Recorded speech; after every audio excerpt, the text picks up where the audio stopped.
The cold wind slapped my face as I pressed my hand against the glass window of the country club ballroom. Inside, my entire family danced under golden chandeliers. My cousin twirled in her $7,000 dress. My mother caught sight of me, and her smile curdled into something ugly and sharp. She stormed toward the door, heels clicking like gunshots against marble, and hissed through the crack, "Leah, you weren't invited. Leave before you ruin this." Then she waved security over. My throat clenched as two guards in black suits escorted me off the patio, like I was a trespasser at my own blood celebration. Their hands didn't touch me, but their presence pushed me backward, away from the laughter and champagne toasts. Gina. I stumbled into the parking lot, heart pounding so hard I thought it might crack my ribs. Yeah. That was the moment I knew something in me had snapped. Something fundamental had broken free, and I could never go back to being the girl who begged for scraps of belonging. My name is Leah Whitford, and I was never one of them. I grew up in a family obsessed with aesthetics and status. Every dinner conversation revolved around who wore what, who married well, who looked stunning in photographs. My sisters strutted like runway models at every family gathering. They knew how to pose, how to smile with just enough teeth, how to make everything look effortless.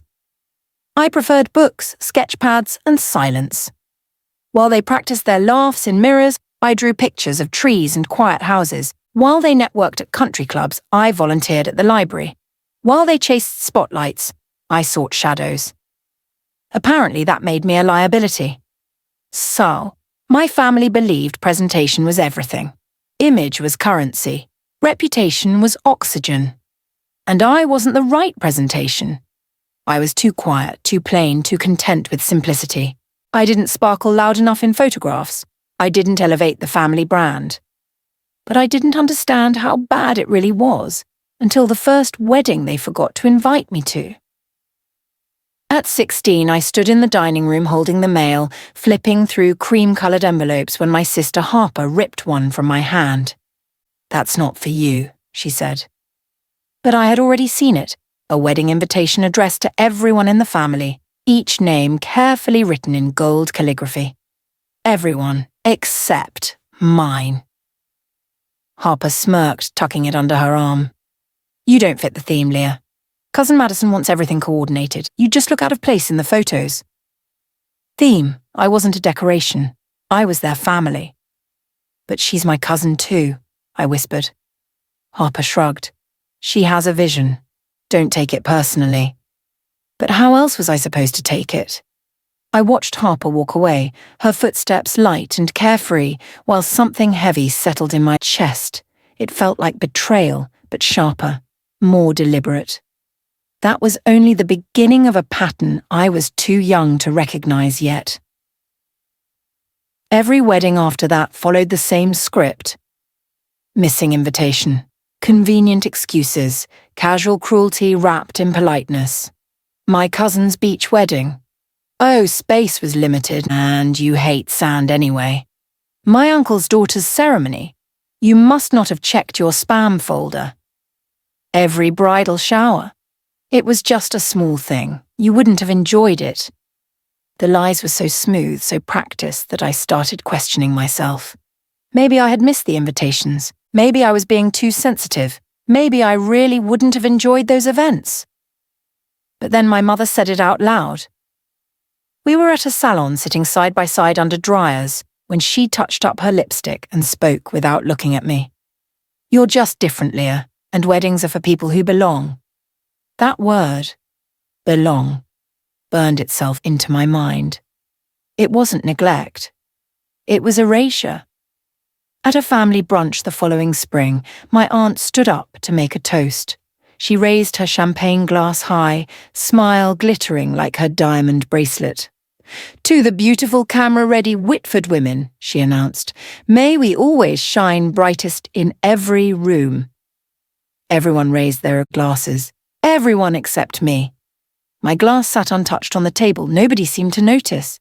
I might as well have been invisible. My uncle leaned over smelling like expensive cologne and asked, "Do you even like weddings, Leah? You never come to any." My mother didn't correct him. She sipped her mimosa, eyes scanning the restaurant, looking anywhere but at me. I felt myself turning to stone piece by piece while my family laughed and clinked glasses around me. It wasn't just exclusion anymore. It was public humiliation. And it kept getting worse. My younger cousin Natalie had been my playmate once. We used to build blanket forts and pretend we were explorers. She used to tell me I was her favourite. When she got engaged, everyone posted photos celebrating with her, hugging her, squealing over her ring, planning her bachelorette party. I got a single text message at 11 o'clock at night. "Hey Leah, didn't think you'd be comfortable in a big crowd. The wedding's going to be huge and overwhelming. No hard feelings." As if I was fragile, as if I was broken, as if I wasn't family at all. I stared at that message for an hour, reading it over and over until the words blurred. That was the year I stopped trying to fit into their world. That was the year I stopped begging for invitations I would never receive. That was the year I met him. Ryan wasn't flashy or loud or concerned with status. He was steady and warm, the kind of man who made a room feel softer just by entering it.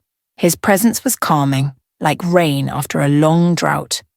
So, we met at my job at a medical scheduling office where I quietly managed chaos all day long. I was good at organising other people's emergencies while swallowing my own. He walked in to update his insurance information, and I processed his paperwork with my usual efficiency. As he left, he turned back and said, "You have a kindness that feels rare. Thank you." My heart flickered with something unfamiliar. Hope. He started coming back, finding small reasons to stop by. First for questions about appointments, then for coffee, then for long conversations that made me forget about time. For the first time in my life, someone saw me. Not what I lacked, but what I was.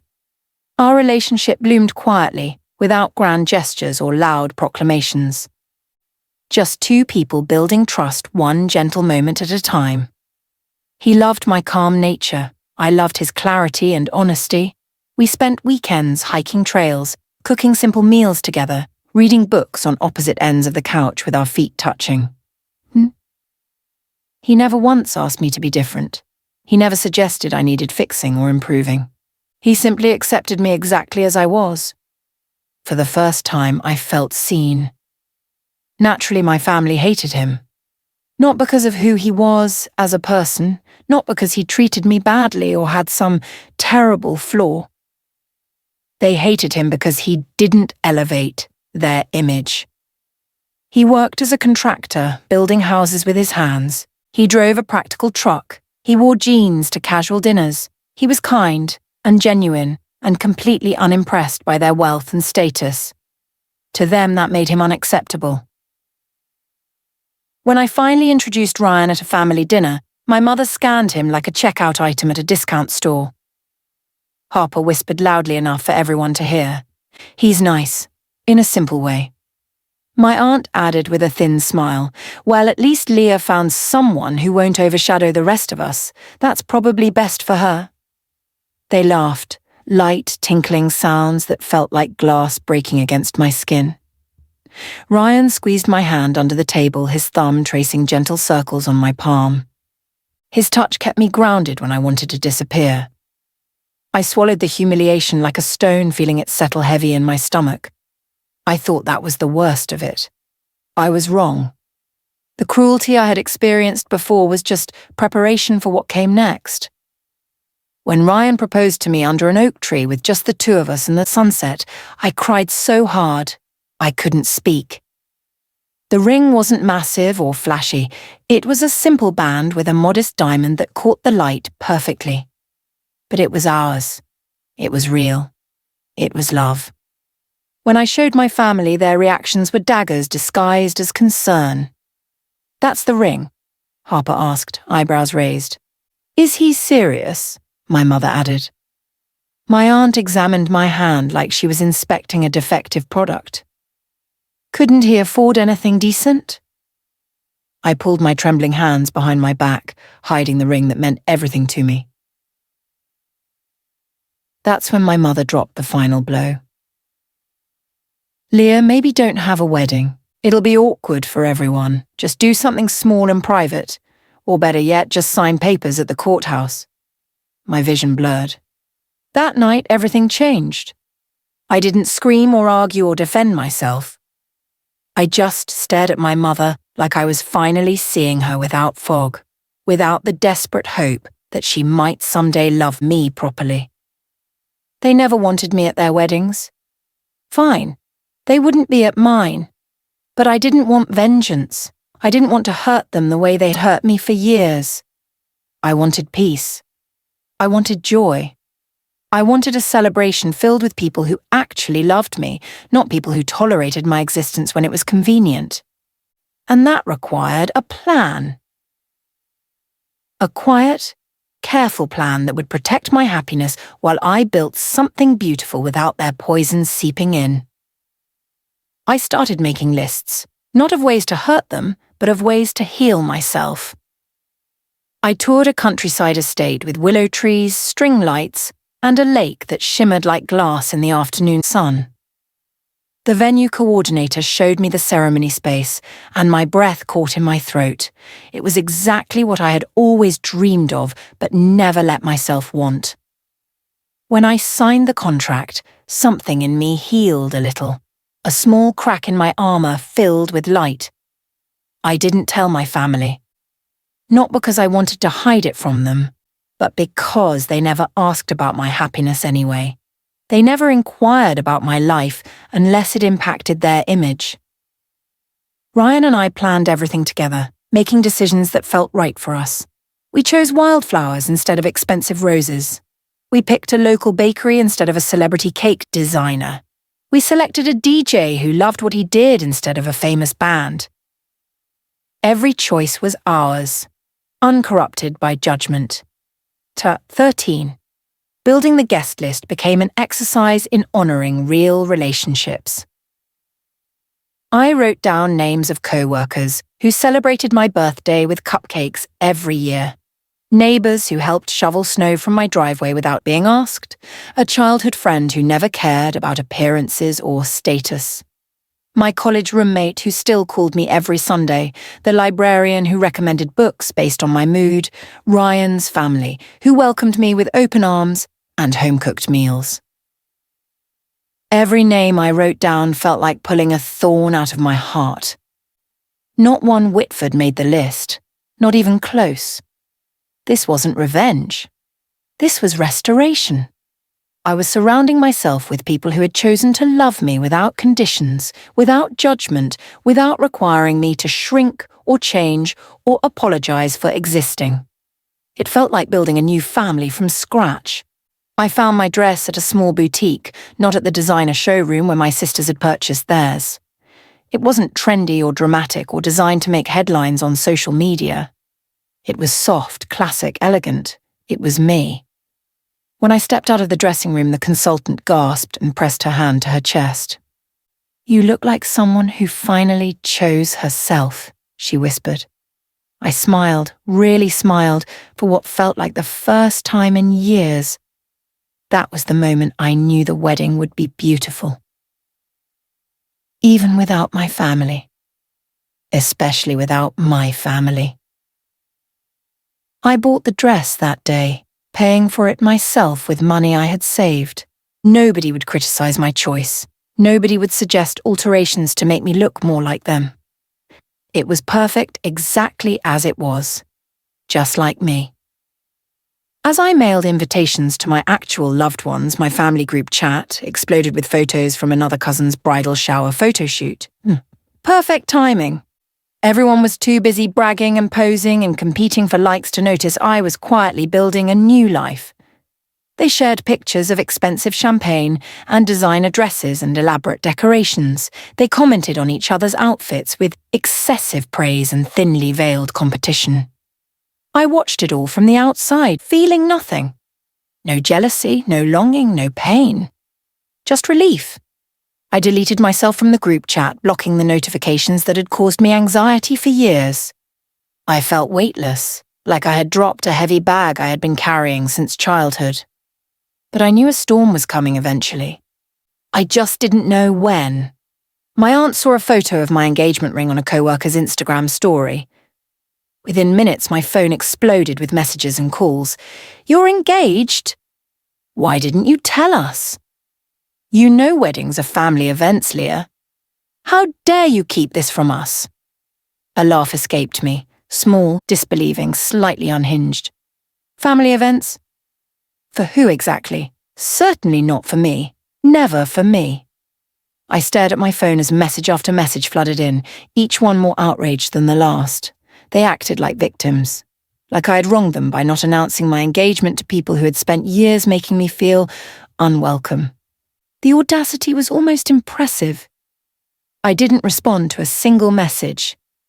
I turned my phone face down and went back to addressing invitations to people who actually mattered. The guilt campaign began immediately. Suddenly, I was selfish, ungrateful, secretive, cruel. They acted like my silence was betrayal, as if I owed them access to my life after years of exclusion. My mother sent a voice note, her voice trembling with manufactured tears. "You've hurt the family name, Leah. People are asking questions. This makes us all look bad. How could you be so thoughtless?" Not me. The name. Always the name, never the person. Ryan wrapped his arms around me as I listened to the message, my stomach twisting into knots. "You don't owe them anything," he whispered into my hair. He was right. Their guilt couldn't reach me anymore. I had built walls strong enough to keep their poison out while letting real love in. I deleted the voice note without responding. Harper showed up at my job on a Tuesday afternoon. She stood in the waiting room wearing a designer coat and oversized sunglasses, causing a scene. "You owe us an explanation," she shouted. "You can't just cut us out like this." Patients stared. My co-workers froze at their desks. My manager, a kind woman named Patricia, stepped in immediately. She escorted Harper out with professional firmness, her hand on Harper's elbow. As Harper left, she hissed over her shoulder. "You'll regret cutting us out, Leah. You'll come crawling back eventually." But her eyes told a different story. They were full of panic. That's when I realized something crucial. They weren't angry. They were scared. Scared of losing the control they had always had over me. Scared of facing questions about why I wasn't in their lives. Scared that their perfect image was cracking. My mother sent an email 2 days later. The subject line read, "Family discussion required." Inside, she had written a list of demands. "If you're having a wedding, we need to approve the venue, the guest list, and the photographer. We need to ensure the photos represent the family properly. We need final say on everything, or we simply cannot support you in this endeavour." I stared at that email for a long time. Support? They had never supported me, not once, not ever. They wanted control, they wanted ownership, they wanted to turn my wedding into another performance for their image. I typed one sentence in response. "There won't be anything for you to approve." Then I blocked every single family member's email address, phone number, and social media profile. The freedom felt like flight. The day before the wedding, I walked through the venue during rehearsal. Workers set up chairs in neat rows facing the lake, string lights hung from willow branches like stars. The sunset painted everything gold and pink. My chest tightened, but not with anxiety. I was grieving, not them, but the years I had spent begging for acceptance from people who were never going to give it. Ryan took my hand, interlacing our fingers. "Tomorrow," he whispered, "we start our own family. A better one." My eyes filled with tears, but they were good tears, healing tears. For the first time in my entire life, I felt chosen. By someone who actually meant it. By someone who saw value in me exactly as I was. Tomorrow would be perfect, because it would be ours. Wedding morning arrived with birdsong and soft music. The smell of fresh flowers drifted through the bridal suite as my friend braided my hair. She wove small daisies into the strands, humming quietly. No tension, no judgment, no family members criticizing every choice I made. Just love, just joy, just us. My college roommate helped me into my dress, zipping it carefully. Ryan's sister brought me breakfast. My neighbor fixed my makeup when happy tears smudged it. It felt like stepping into a life I had been denied for years. A life where I was wanted. A life where I belonged. I looked in the mirror and barely recognized myself. Not because I looked different, but because I looked happy. Genuinely, completely happy. Then came the twist nobody expected. Mid-reception, while I was dancing with Ryan under the string lights, a distant cousin posted photos of me walking down the aisle.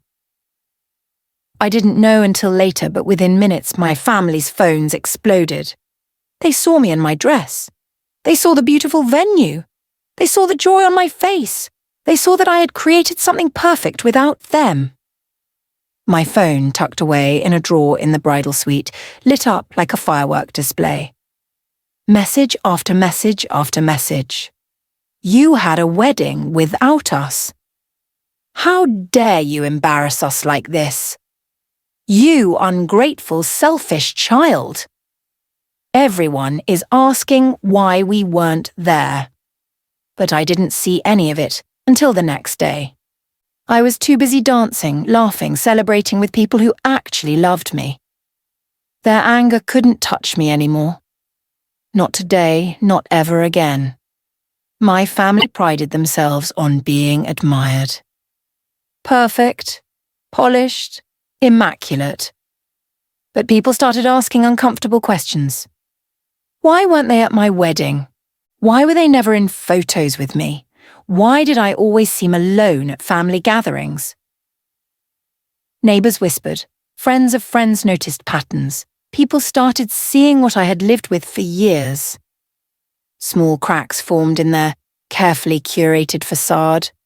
The Whitford image, so meticulously maintained, began to fracture. Not because of anything I did, but because of everything they had done. Their exclusion of me became visible to everyone else, and unlike me, they cared desperately about public opinion. My silence spoke louder than any accusation I could have made. The truth didn't need my voice. It existed in the empty spaces where I should have been. At a neighbourhood event 3 months later, my aunt tried to save face. She spoke loudly, making sure everyone could hear. Well, Leah's always been different. We didn't want her to feel out of place at weddings. We were trying to protect her from discomfort. Someone I didn't know replied immediately. Or maybe you just treated her badly and you're embarrassed now. The room went quiet. Eyes turned toward my aunt, judging eyes, disappointed eyes. People were disgusted. The Whitford charm had finally lost its shine. Years of exclusion couldn't be rebranded as protection. Cruelty couldn't be repackaged as kindness. My aunt's face paled. She stammered something, but nobody was listening anymore. No one defended them. Not one person. Their reputation, the thing they valued above everything, was tarnished. And I hadn't said a word. Months later, I sat on my porch with Ryan sipping tea as autumn leaves fell. He asked, "Do you ever miss them?" I thought about it. Really thought about it. The answer was honest, simple, clean. No, I miss who I wanted them to be, but I don't miss who they are. I leaned my head on his shoulder, feeling his warmth. My wedding wasn't revenge, I whispered. It was proof that I didn't need their permission to be loved. As the sun dipped behind the trees, I realized something stunning. They didn't exclude me from their weddings. They excluded themselves from my life. And in doing so, they lost someone who would have loved them if they had just let me. But I found something better. I found people who chose me. I found peace. I found myself. Sometimes the door they slam in your face is the door you were never meant to walk through. So build your own and make it beautiful.